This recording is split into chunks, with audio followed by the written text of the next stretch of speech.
Le front lever, la figure que tout le monde aimerait avoir en démarrant le street workout. Et aujourd'hui, je vais enfin mettre la vérité sur cette figure qui est accompagnée souvent de conseils erronés avec des méthodes qui ne marchent pas et des tutos qui répètent tout le temps la même chose. On va essayer de sortir un petit peu de ces tutos qu'on a l'habitude de voir et d'enfin mettre des vraies connaissances, des vrais conseils que tu pourras appliquer sur le front lever. Mais si tu as déjà vu mes tutos sur le front lever, tu sais à quel point ce contenu est de qualité car j'ai déjà aidé des centaines d'athlètes à progresser sur cette figure. Et on va compléter toutes ces informations avec cette vidéo aujourd'hui, les 3 pires erreurs que tu fais sur le front lever.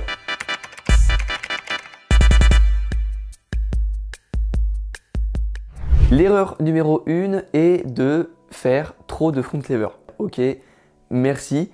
Comment tu veux que j'ai le front lever si je ne le travaille pas? Et c'est bien sûr ça l'erreur. L'erreur, c'est de mettre trop d'énergie dans le simple hold de son front. Si tes séances ressemblent à ça, tu arrives à ta séance, tu t'échauffes, tu fais quelques holds avec élastique histoire de t'échauffer. Après, tu tentes sans élastique, avec une variante que tu sais faire, soit en one leg, soit en straddle, soit en advanced tuck, soit en full. Tu tentes, tu fais plusieurs séries, 4-5 séries de max hold, donc 4 fois max. Une fois que tu as fait ça, comme tu es mort et que tu peux plus tenir sur ton front lever, tu vas donc faire des négatives. Et une fois que tu auras fait tes 4 séries de négatives, tu vas finir avec quelques tractions pour faire du renfort. C'est le schéma classique que tout débutant pourrait faire sur le front lever et que tu peux voir un petit peu sur tous les tutos. Le problème, c'est pas forcément les exercices, c'est plus la logique derrière ça. Il y a zéro logique d'entraînement. Le front lever, c'est quasiment de la force brute sur ton dos. Et c'est une chance et on va utiliser cette connaissance pour créer des séances de qualité. Comme c'est simplement de la force, on va vouloir augmenter cette force de tirage. Et quoi de mieux pour augmenter sa force de tirage? Et bah c'est de tirer. Mais de tirer comment? Comment on peut tirer en street workout? On peut tirer verticalement avec des tractions classiques ou des muscle-up. On peut tirer horizontalement avec des Australian pull-up, avec des front pull-up. Mais on peut également tirer bras tendus car tes dorsaux permettent de tirer ton bras vers l'arrière.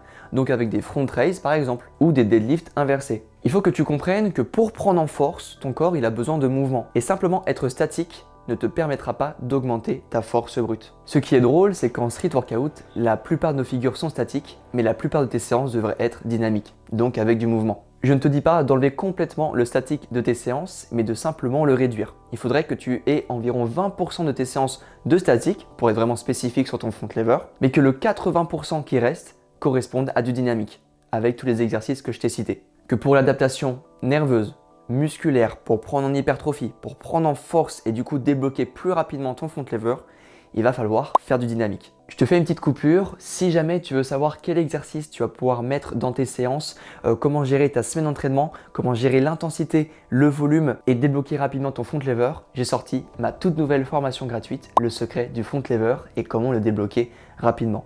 C'est une mine d'or d'informations, je te laisse cliquer, c'est le premier lien qui est dans la description, je t'offre ça, c'est cadeau.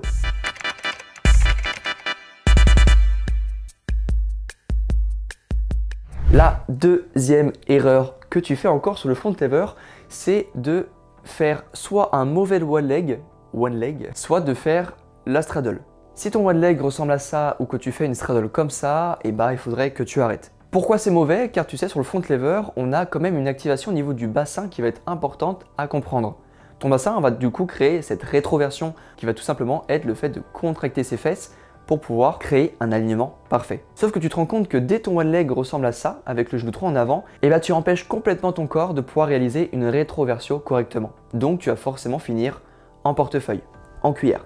C'est la même chose pour le straddle. La straddle, dès qu'on va avoir une ouverture de jambe, ça va être bien plus compliqué pour ton bassin de recréer cette rétroversion. On peut retrouver cette erreur par exemple sur la planche où la plupart des streeteux finissent en chapiteau. Donc quels sont les conseils que tu vas pouvoir appliquer dès aujourd'hui pour pouvoir comprendre ce qu'il se passe au niveau de ce bassin? Comprendre cette activation musculaire qui va te permettre d'avoir un front lever bien droit et joli. Et bah, tu peux dès aujourd'hui changer ton one leg et passer ton genou directement au-dessus de tes hanches. Et dès que tu vas voir que ton genou va partir en avant, tu vas pouvoir du coup recréer plus facilement cette rétroversion et contracter tes fesses pour pouvoir réaligner ton corps. La deuxième option, celle que j'ai beaucoup aimée et qui m'a beaucoup aidé, c'est le deadlift inversé. Le fait de venir chercher en haut du mouvement à complètement contracter son corps et recréer parfaitement la ligne droite.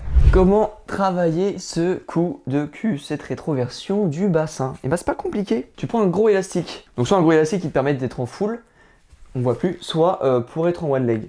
Et ce que tu vas venir faire, donc là je te montre différentes options. Tu mets l'élastique ici, tac, tu demandes à un sac et tu fais ce travail-là. Donc tu vois ce travail qui permet, hop, de créer cette rétroversion. Qui te permet en fait quand tu es droit, hop, de, tac, te réaligner. Donc cet alignement, il est important. Et là, tu peux le faire avec un gros élastique. Ça te permet de travailler à la fois ton hold et à la fois la compréhension de la figure. Mais tu peux également le faire en one leg. Tu te places, tac, t'es bas et hop, tu viens de te réaligner. T'es bas ici, hop, tu te réalignes. Relâche, hop. Attention à pas casser l'alignement avec les bras, de pas fléchir les bras. On ne voit plus, je suis caché. Mais voilà, oui. Le fait de te filmer va te permettre de te corriger à chacune des séances, à chacune de tes séries, pour pouvoir comprendre et augmenter ta proprioception.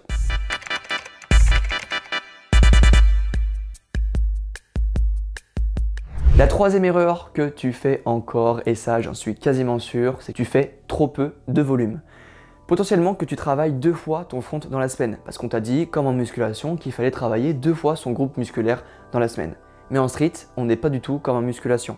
Le secret du street workout, pour comprendre une figure et le débloquer rapidement, c'est la répétition. Il va falloir que tu fasses comprendre à ton corps le mouvement du front lever, que tu fasses comprendre la position, comprendre les bonnes activations musculaires, et tout ça, ça va être en le répétant. Mais pas en répétant simplement dans ta séance, mais en répétant ça plusieurs fois dans ta semaine. Alors je te conseille, si tu stagnes ou si tu débutes sur le front lever et que tu t'entraînes simplement 2 fois, voire 1 fois, c'est de passer à 3 entraînements dans ta semaine. Je t'assure que ça peut te faire passer un palier dans ta progression. Maintenant tu vas me dire, ok Lucas, 3 fois c'est peut-être beaucoup, mais comment je fais pour gérer? Parce que si je fais tout le temps de l'intensité et que je me bute à chacune des séances, j'ai peur de me blesser et j'ai peur que mon corps ne suive pas. Tu peux utiliser une stratégie qui est très simple, que j'utilise personnellement, c'est la fameuse stratégie de... Eh oh, il y a un bug ou quoi? Non, c'est juste pour te dire que la stratégie, je l'explique dans ma formation gratuite que je viens tout juste de sortir. Donc si tu veux avoir la stratégie complète que j'ai expliquée, tu peux cliquer dans le lien qui est dans la description.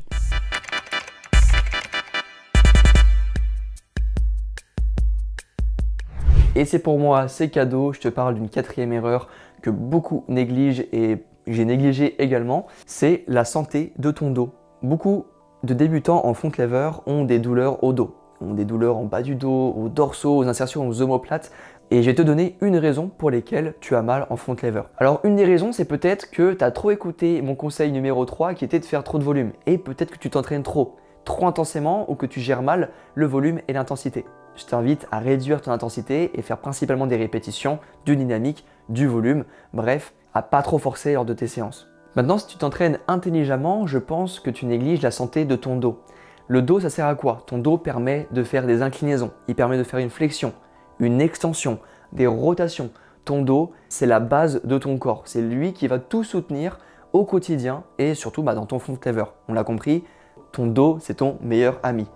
Et comme c'est ton meilleur pote, comme avec un meilleur pote, on va vouloir garder une bonne relation avec. Si tu es sédentaire comme moi et que tu es assis toute la journée, que tu es en études, que tu passes la matinée à la fac, tu restes assis dans le bus, tu rentres chez toi, tu vas sur le canapé ou tu vas sur ta chaise gaming pour jouer à League of Legends, ton dos, il est très peu actif.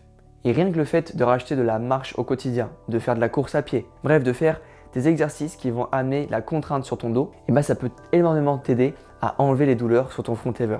Parce que oui, imagine un dos qui n'est pas activé toute la journée. Et d'un coup, à ta séance, il est 18 h, tu as pris ton pré-workout, tu arrives et bam, tu lances ton full front lever. Tu lances une contrainte hyper intense sur tous ces muscles de ton dos qui n'ont pas bougé la journée. C'est possible qu'avec ça, les douleurs arrivent et que ton corps s'use, tout simplement. Donc si jamais tu as mal, ne mets pas la faute sur le front lever, mais mets la faute sur toi qui ne bouge pas assez ton dos dans la journée. Salut tout le monde, aujourd'hui on va voir comment travailler la mobilité de son dos, donc un petit tapis, comment prendre soin de son corps. Donc on va mettre les mains en fait ici sous les épaules et on va commencer genoux sous les hanches à venir creuser le regard vers l'avant et le regard vers l'intérieur. On fait une protraction scapulaire et on vient faire une rétroversion du bassin. Dans l'autre sens, antéversion du bassin, ici rétraction scapulaire et le regard vers l'avant. Ça c'est super. Après, chien tête en bas, hop là, après tu viens ici, bam, le cobra, c'est bon ça, c'est bon Lucas. Après tu t'assois, tac, et tu vas chercher sur le côté, vers l'arrière, sur le côté, inclinaison, bing, inclinaison, bing, aïe. Et voilà comment prendre soin de son corps en 4 étapes. Voilà, je pense que j'ai dit un maximum de choses dans cette vidéo. Si tu veux encore aller plus loin et tout ça gratuitement, j'ai sorti ma formation, le secret sur le front lever que tu peux récupérer gratuitement dans la description. C'était Lucas, je te dis à la semaine prochaine pour une nouvelle vidéo. Ne rate pas celle qui arrive, ça va être des belles pépites.